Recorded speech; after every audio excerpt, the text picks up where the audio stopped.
Film ini menceritakan seorang marinir Amerika Serikat yang terpaksa menjadi penjahat untuk menyelamatkan anak dan istrinya.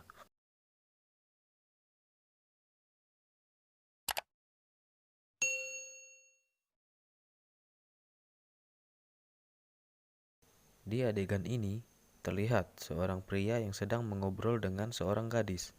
Pria ini adalah Stryker, seorang marinir Amerika Serikat. I'll let you get along with the rest of your day, okay?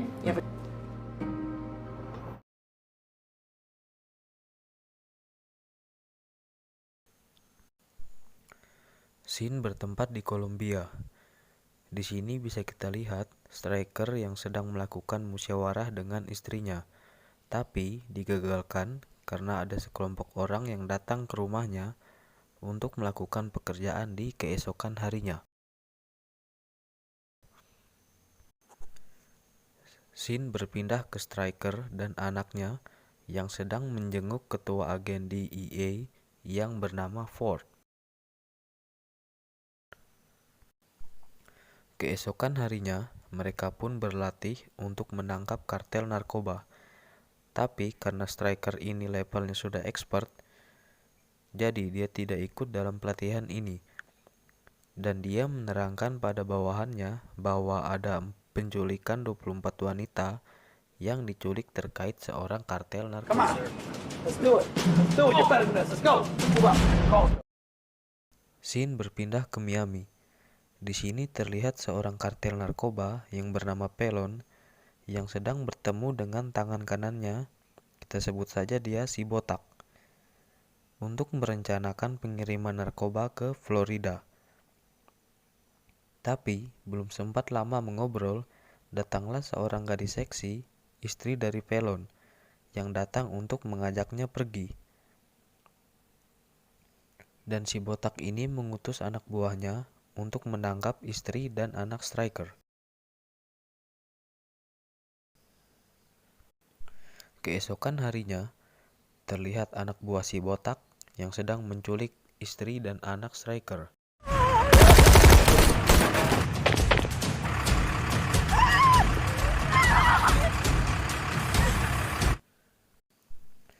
Di malam harinya, terlihat istri dari Pelon yang sedang ingin melakukan adegan musyawarah dengan si botak tadi, sambil menghisap heroin, dan musyawarah pun dilakukan. Tapi maaf, adegan ini disensor. Lanjut, di pagi harinya ditunjukkan Stryker yang sedang menemui si botak untuk menanyakan keberadaan istri dan anaknya. Tapi si botak melakukan penawaran dengannya. Jika dia ingin bertemu istri dan anaknya, dia harus mengantarkan paket narkoba dari Kolombia ke Florida menggunakan kapal selam untuk diserahkan pada klien mereka di sana. But if you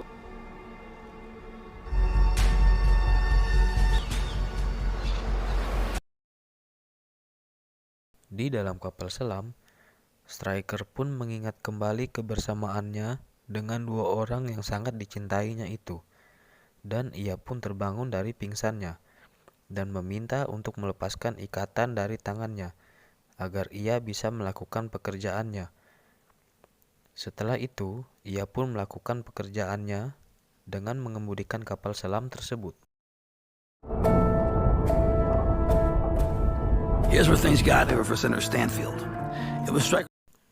Berpindah ke sebuah kantor, terlihat Ford dan beberapa kepala di sana yang sedang merencanakan sesuatu untuk menyelamatkan Stryker beserta anak dan istrinya dari kartel narkoba.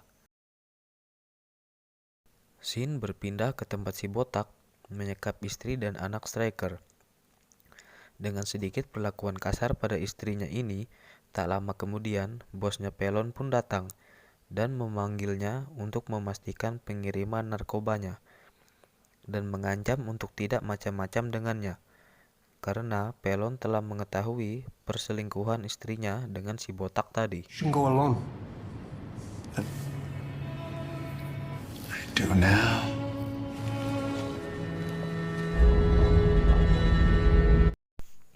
Scene kembali ke dalam kapal selam. Di sini Striker meminta untuk memberikannya sebuah pistol karena dia ingin memastikan keadaan di atas kapal. Setelah itu, ia pun mengembalikan pistol tadi pada anak muda yang menjadi anak buah si botak. Striker pun sedikit mengobrol dengan anak muda itu untuk tidak menghalangi jalannya menyelamatkan istri dan anaknya, atau anak muda itu akan ia bunuh. I don't want to be here. I will kill you. Di scene berikutnya, terlihat Pelon yang datang untuk melihat narkobanya. Setelah ia mencoba narkoba itu, Pelon pun pergi lagi untuk menemani istrinya berbelanja. Sepulangnya mereka dari berbelanja, ada dua orang yang sedang mencoba untuk menjebak mereka. Tapi, bagi seorang kartel narkoba, itu bukan masalah besar baginya. Dia pun membunuh kedua orang itu, lalu pergi dari tempat itu. No podemos ir. Alguien todo el tiempo se va. It's okay.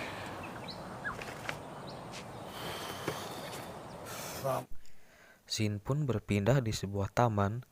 Di sana terlihat Ford dan beberapa agennya yang sedang menyusun rencana untuk menyelamatkan Striker.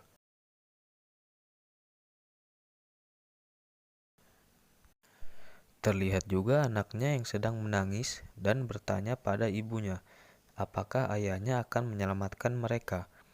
Dengan yakin, ibunya menjawab bahwa ayahnya pasti akan datang, karena ayahnya adalah seorang pria yang paling berani yang pernah ibunya miliki.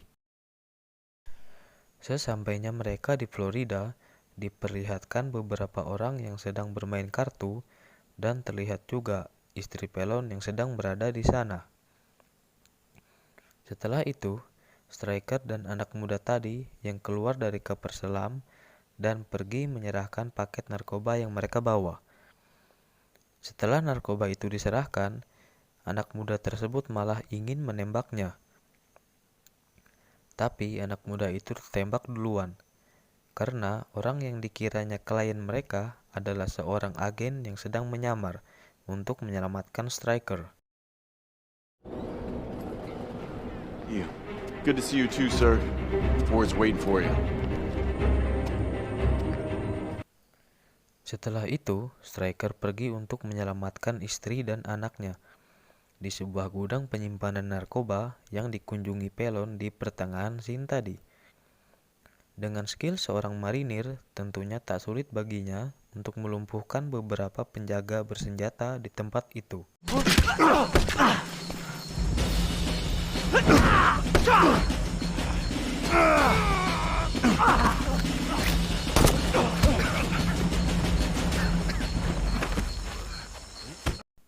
Di keesokan paginya, terlihat Striker yang sedang terjun dari sebuah pesawat untuk pergi membunuh para kartel narkoba yang telah mengganggu kehidupannya.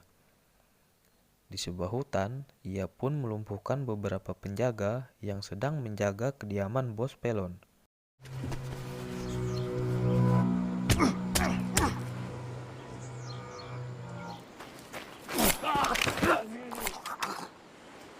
Berpindah ke dalam rumah, istrinya yang seksi tadi kaget karena melihat suaminya Pelon yang telah dibunuh oleh si botak kurang ajar ini. Tak lama setelah itu, si botak kampret ini juga ditembak tepat di kepalanya. Yang pasti kalian sudah tahu itu siapa.